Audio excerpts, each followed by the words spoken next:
Donc, pour quelqu'un qui fait de l'aménagement de territoire, puis intéressé à la question de durabilité, un des défis qui nous reste, qui est important, c'est comment est-ce qu'on fait pour faire les gens réagir, changer de comportement avant qu'il soit trop tard. Comment on fait pour faire la grenouille sauter du pot avant que ça bouille? Alors, le défi qu'on a, en particulier au Nouveau-Brunswick, 9 personnes sur 10 prennent la voiture pour aller au travail, comparé à 8 sur 10 à l'extérieur de la province, au moyenne nationale. Alors, ça nous coûte très cher, ça coûte très cher aux ménages, ça crée des barrières à la participation, marché du travail, etc. Alors, si je vous donnais ces informations-là, je vous disais, la voiture, pour le ménage typique, ça consomme 20% de votre budget, la voiture.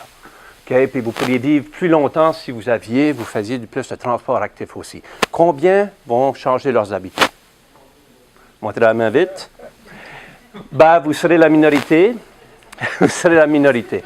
Lorsqu'on donne l'information, donc ça c'est une image qui peut-être en dit beaucoup, les gens là vont faire quoi? Ils s'en vont faire de l'exercice pour se mettre en meilleure forme.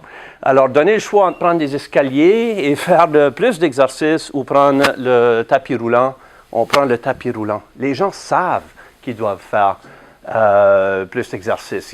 Ils sont déjà convertis et pourtant ils ne changent pas. Alors, je ne vais pas tout vous lire la diapo, mais tout simplement dire que même si c'est bénéfique pour nous, c'est aussi bénéfique, pardon, je touche le micro, bénéfique pour la province qui cherche à réduire la pauvreté, grandir l'économie, augmenter la population. Tout ça dépend d'un système de transport qui fonctionne adéquat.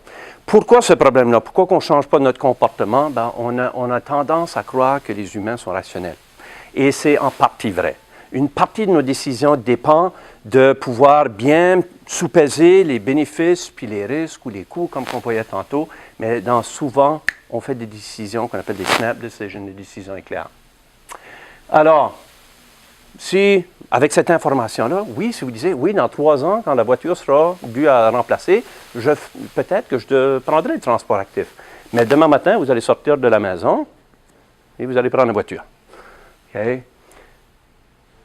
La question que je pose, c'est si on voulait que les gens soient plus propres dans les salles de bain publiques, on pourrait mettre une affiche et dire la santé publique compte, ça sauve les maladies, les infections, etc. Ou on pourrait peinturer des petites mouches dans les urinoirs, comme qu'on voit, et ça augmente, c'est plus efficace. Ça augmente de 30% l'utilisation ou le mire. Ouais.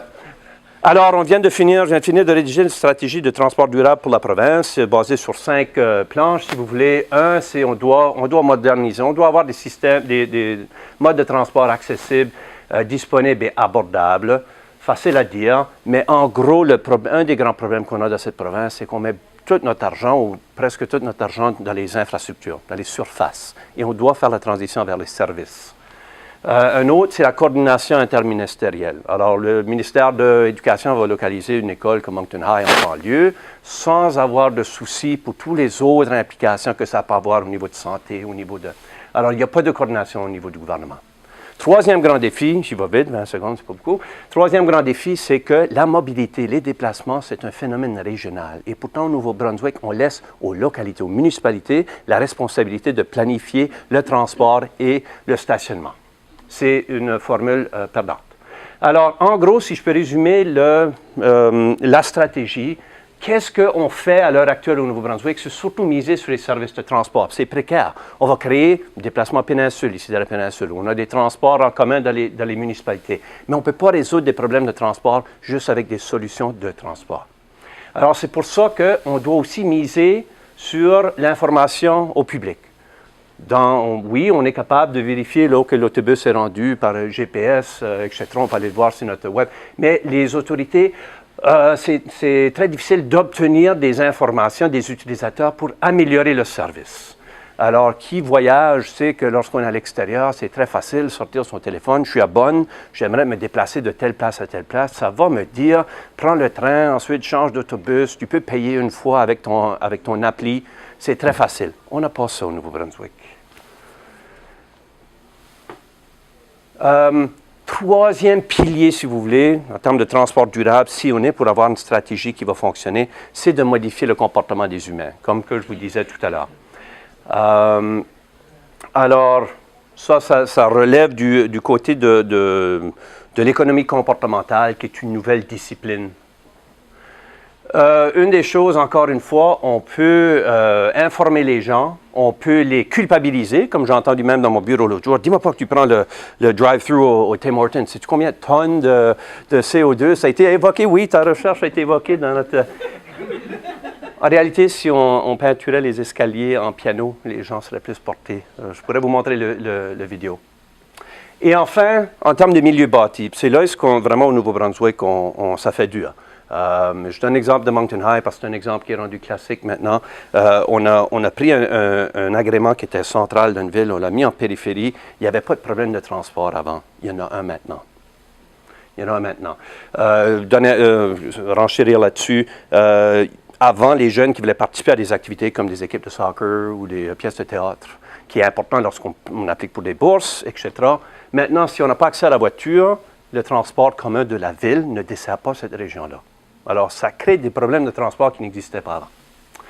Alors, j'en viens, on comprend mal la prise de décision liée au transfert modal. C'est-à-dire, comment est-ce qu'on fait pour motiver les gens de passer de la voiture privée au mode de transport plus durable? Ben, c'est ça un peu le défi. Alors, est-ce que c'est un manque d'information? Est-ce qu'on doit simplifier les trajets? Est-ce que c'est une question d'incitatif? Est-ce que c'est une question de nudge? De faire les gens passer de l'escalateur aux escaliers avec des moyens créatifs de le faire.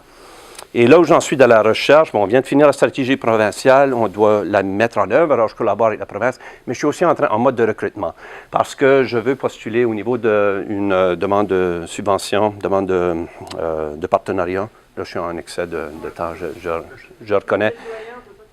Oui, vous pouvez, oui.